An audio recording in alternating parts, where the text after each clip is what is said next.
Hello प्यारे बच्चों, नमस्कार। स्वागत करता हूं आप सभी का एनसीटी कॉन्सेप्ट के इस ऑनलाइन लर्निंग प्लेटफॉर्म पर। आशा करते हैं आप सब बहुत अच्छे होंगे, स्वस्थ होंगे, प्रसन्न होंगे। तो बच्चों 29 अप्रैल को एनसीटी का एग्जाम जो है वो कंडक्ट हो गया।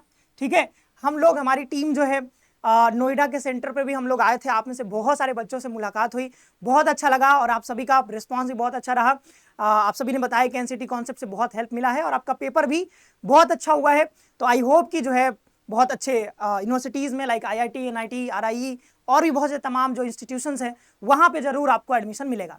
लेकिन एडमिशन लेने के लिए बच्चों आपके पास होने चाहिए कुछ डॉक्यूमेंट्स। ठीक है, डॉक्यूमेंट्स आपके पास अगर सही सही डॉक्यूमेंट्स नहीं रहेंगे तो काउंसलिंग के टाइम पे हो सकता है आपको बहुत सारी तकलीफ हो या फिर हो सके आपको एडमिशन प्रक्रिया से बाहर भी कर दिया जाए। तो ये सारे डॉक्यूमेंट्स जो हम इस वीडियो में चर्चा करने वाले बताने वाले हैं वो आपको अभी से तैयार करके रख लेना है, तभी आप आराम से अपना जो है बहुत सुगमता पूर्वक आप एडमिशन अपना कंप्लीट करवा पाओगे। ठीक है, बहुत सारे बच्चे होते हैं जो डॉक्यूमेंट्स अपना सही तरीके से सेंट्रल लेवल का बनवाना है या फिर स्टेट लेवल का बनवाना है, उनको पता नहीं होता है कब बनवाना है। ठीक है, तो इन सारी चीजों से क्या होता है कि बाद में उनको बहुत बड़ी समस्या आती है। तो इन समस्या से बचने के लिए आज हम ये वीडियो लेकर के आ रहे हैं ताकि आप पहले से ही जितने भी रिक्वायर्ड डॉक्यूमेंट्स हैं वो आप बनवा करके रखो। ठीक है, और अगर आप चैनल पे नए हो तो चैनल को सबसे पहले तो सब्सक्राइब कर लीजिए और सब्सक्राइब करके बेल आइकन भी प्रेस कर लीजिए, क्योंकि बेल आइकन प्रेस करके रखिएगा तो जो भी वीडियोस आएंगे उसके नोटिफिकेशन आपको जो है प्रॉपर मिलता रहेगा। ठीक है, और मैं बता दूं कि एनसीटी, अगर एनसीटी की तैयारी करना चाहते हैं आप या फिर आपके जो भाई बहन होंगे जो भी तैयारी करना चाहते हैं, आपके आसपास आस पड़ोस में आपके दोस्त कोई भी अगर तैयारी करना चाहते हैं 2026 के लिए, तो आप उनको बता सकते हो हमारा जो नया बैच है एनसीटी के लिए वो लॉन्च हो चुका है। सिंपली आपको सीयूटी कॉन्सेप्ट एप्लीकेशन आपको डाउनलोड करना है जाकर के प्ले स्टोर से, और वहां से आप ये कोर्स के बारे में जान सकते हो। या फिर कोई समस्या है तो 9651222407 पे आप कॉल भी कर सकते हो। ठीक है, चलिए अब आगे बढ़ते हैं और थोड़ा सा हम डॉक्यूमेंट के बारे में बता देते हैं। लेकिन कई बच्चे ना परेशान इसलिए हैं, कई बच्चे पूछ रहे हैं कि सर ये बताइए कि आंसर की कब आएगा। ठीक है सर, हमारा एडमिशन कब आएगा, कब होगा, रिजल्ट कब आएगा, ये सारी बातें भी आपके मन में आ रही होंगी। तो थोड़ा सा मैं बस हिंट दे रहा हूं, हालांकि हम इस पे एक प्रॉपर जो है अलग से वीडियो लेकर के आएंगे, पूरी प्रक्रिया हम आपको बताएंगे। लेकिन मैं बता दूं अभी आपका जो है अभी एनसीटी का एग्जाम 29 तारीख को हुआ। ठीक है, आज 1 मई है। अभी क्या होगा कि लगभग 20-25 दिन बाद आप देखोगे कि 20-25 दिन बाद आपको एक प्रोविजनल आंसर की दिया जाएगा। ठीक है, प्रोविजनल आंसर की एनटीए द्वारा जो है प्रोवाइड किया जाएगा।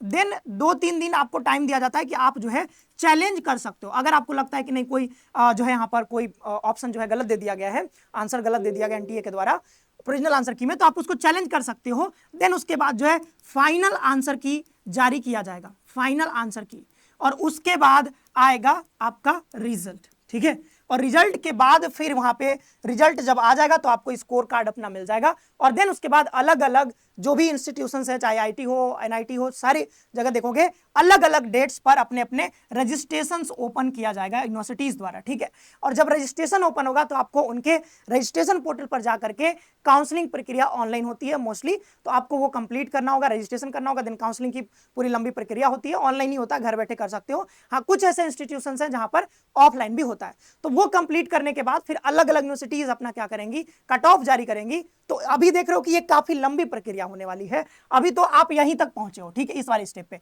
तो अभी आगे का क्या क्या होने वाला है वो सारी बातें हम अगले वीडियो में डिस्कस करेंगे डिटेल में। लेकिन अभी के लिए थोड़ा सा आपके मन में क्यूरियोसिटी थी तो वो हमने शांत करने के लिए थोड़ा सा बता दिया।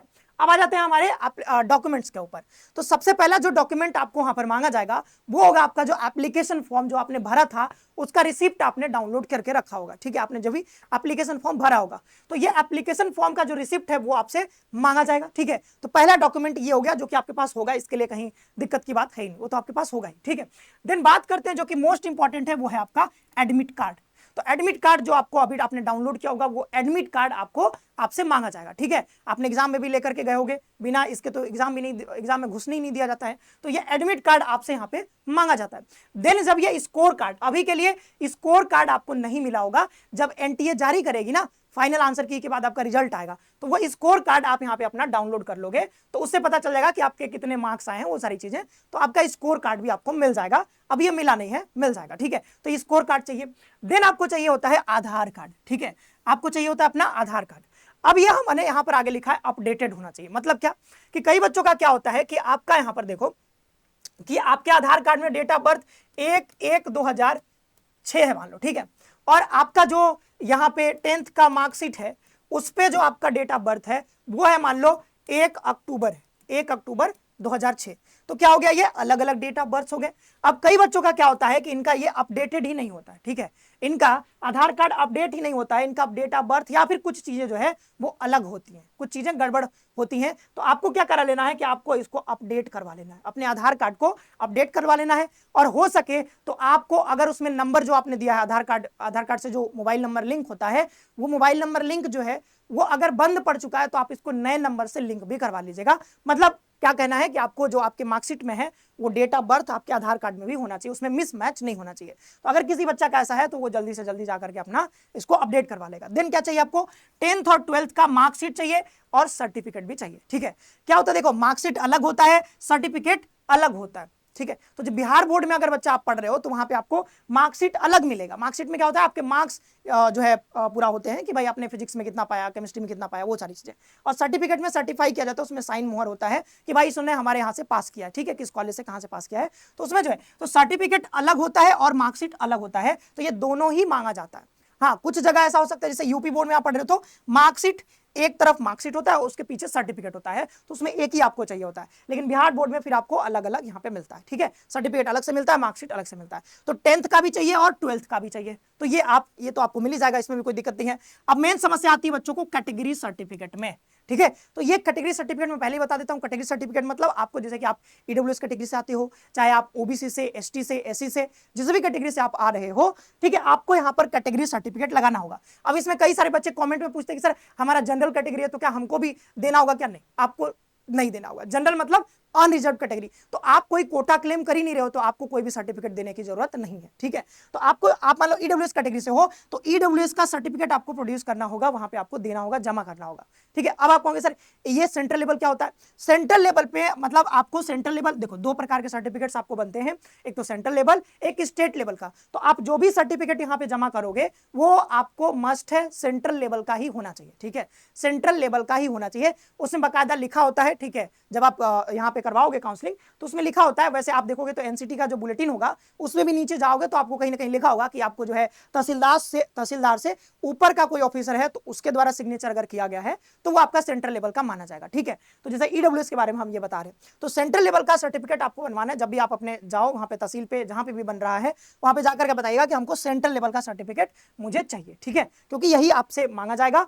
अगर आप स्टेट लेवल का लगाओगे तो आपको यहाँ पे कोटा का जो फायदा रिजर्वेशन का वो फायदा आपको नहीं मिलेगा। तो इस बात का ध्यान रखिएगा, कैटेगरी सर्टिफिकेट। और जो भी बच्चे ईडब्ल्यूएस से हैं, ठीक है, ईडब्ल्यूएस से जो भी बच्चे हैं आप ध्यान रखिए, अभी जो है ये आज जो है 1 अप्रैल तो पारी हो गया, मतलब नया फाइनेंशियल ईयर शुरू हो चुका है। तो आप न्यू फाइनेंशियल ईयर का यहाँ पे बनवा लीजिए, मतलब अभी तक नहीं बनवाए, मान लो पिछले साल बनवाया था तो उसको छोड़ दीजिए, पिछले साल बनवाया था तो अभी जाकर के दोबारा से बनवा लीजिए, क्योंकि नया फाइनेंशियल ईयर का मांगा जाता है, ठीक है।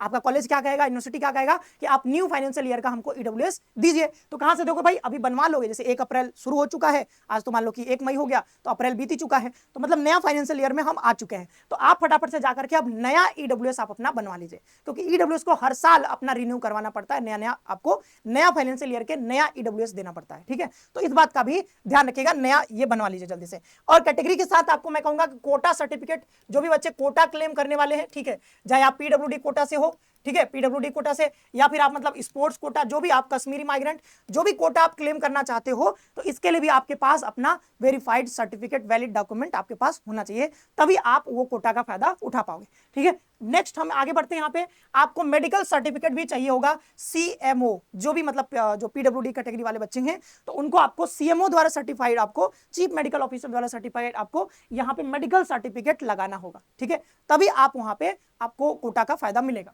देन हम बात करते हैं अंडरटेकिंग फॉर्म। तो ये अंडरटेकिंग तो आपको मिल जाएगा, मतलब अंडरटेकिंग, पेरेंट्स का अंडरटेकिंग, स्टूडेंट का अंडरटेकिंग, ये सब भी भरवाया जाता है काउंसलिंग के टाइम पे, तो इसके लिए चिंता नहीं करना है, ये आपको ऑनलाइन मिल जाएगा, ठीक है, इसके लिए कोई दिक्कत नहीं है। ऑनलाइन निकालना होता है, प्रिंट करवाना होता है, फिर भरना होता है, फिर वहां पे जमा करना होता है, ठीक है। फिर गैप ईयर सर्टिफिकेट, ये क्या मामला आ गया भाई, गैप ईयर, क्या हमारा गैप ईयर हो गया है तो अब हमारा एडमिशन नहीं होगा? नहीं, बिल्कुल होगा। देखो हाँ, कुछ जैसे बात करें हम यहाँ पर आईआईटी की, तो आईआईटी में देखो जैसे आईआईटी खड़गपुर, तो कुछ ऐसे आईआईटी हैं जहां पर 2 ईयर अगर आपका गैप हो, 2 ईयर से ज्यादा गैप हो गया तो आप वहां पे एडमिशन नहीं ले सकते हो, ठीक है। 2 ईयर से ज्यादा गैप हो गया, मान लो 3 ईयर गैप हो गया, तो 3 ईयर जिनका भी गैप है वो आईआईटी में एडमिशन नहीं ले सकते हैं, ठीक है। कुछ ऐसे यूनिवर्सिटीज हैं जहां पर ये क्राइटेरिया है कि भाई उनका मैक्सिमम एज इतना होना चाहिए, 22 साल 23 साल, तो आपको अलग अलग देखने को मिलेगा। जब ये रजिस्ट्रेशन पोर्टल ओपन होगा तो हम आपको अलग अलग से बताएंगे कि इस यूनिवर्सिटी में मिनिमम एज कितना होना चाहिए, मैक्सिमम एज कितना होना चाहिए, वो हम आगे बताएंगे। लेकिन अभी के लिए बता दूं कि आपका अगर गैप हो गया, जैसे 1 साल गैप हो गया है या फिर 2 साल गैप हो गया है, तो आप जरूर से एक गैप ईयर सर्टिफिकेट अपने स्कूल से या फिर आप वहां तहसील से भी जाकर के बनवा सकते हो, ठीक है। तो यहां पर गैप ईयर सर्टिफिकेट आप जरूर बनवा लीजिएगा, अगर हो सकता है मांगा जाए, वैसे तो बहुत जरूरी नहीं है ये, बट अगर बनवा लोगे तो अच्छा रहेगा, ठीक है। तो ये भी आप बनवा लीजिएगा। हाँ, 2 ईयर से ज्यादा अगर आपका हो जा रहा है तो कई सारे ऐसे आईआईटी हैं जहां पर आपको एडमिशन नहीं मिल पाएगा, ठीक है, अगर 2 ईयर से ज्यादा गैप हो गया। इसके साथ ही कुछ चीजें और चाहिए आपको, जैसे ईमेल चाहिए, फोन नंबर चाहिए, ठीक है, फोटो चाहिए, सिग्नेचर चाहिए आपका, और फिजिकल फिटनेस टेस्ट आपको आईआईटी और एनआईटी में जब एडमिशन लोगे तो वहां पर एक छोटा सा फिजिकल फिटनेस टेस्ट भी करवाया जाता है। ये बहुत ऐसा नहीं है कि आप इसमें फेल कर जाओगे, बहुत छोटा मोटा होता है, ठीक है, आप आराम से इसको पास कर लो। तो ये सारी बातें थी डॉक्यूमेंट्स को लेकर के। तो ये सारे डॉक्यूमेंट्स मेन जो है आधार कार्ड अपडेट करवाना है आपको, और एक और चीज जो कि आपको यहाँ पे कैटेगरी सर्टिफिकेट बनवाना है। तो ये दोनों काम आप करवा कर रख लीजिए, बाद बाकी तो आपके पास है ही, ठीक है, बाद बाकी आपके पास है ही, गैप ईयर सर्टिफिकेट बनवा सकते हो, ठीक है। तो ये सारी चीजें आप पहले से तैयार करके रखो ताकि आपको एडमिशन की प्रक्रिया में कोई भी परेशानी का सामना न करना पड़े और स्मूथली आपका एडमिशन यहाँ पे आपके जिस भी इंस्टीट्यूशन में आप एडमिशन करवाना चाहो वहां पर आपका एडमिशन हो सके, ठीक है। तो आज के वीडियो में इतना ही रखते हैं। आप सभी का बहुत बहुत धन्यवाद। खुश रहिए, पढ़ते रहिए, अपना ख्याल रखिए और जो है मजे करिए। मिलते हैं नेक्स्ट सेशन में।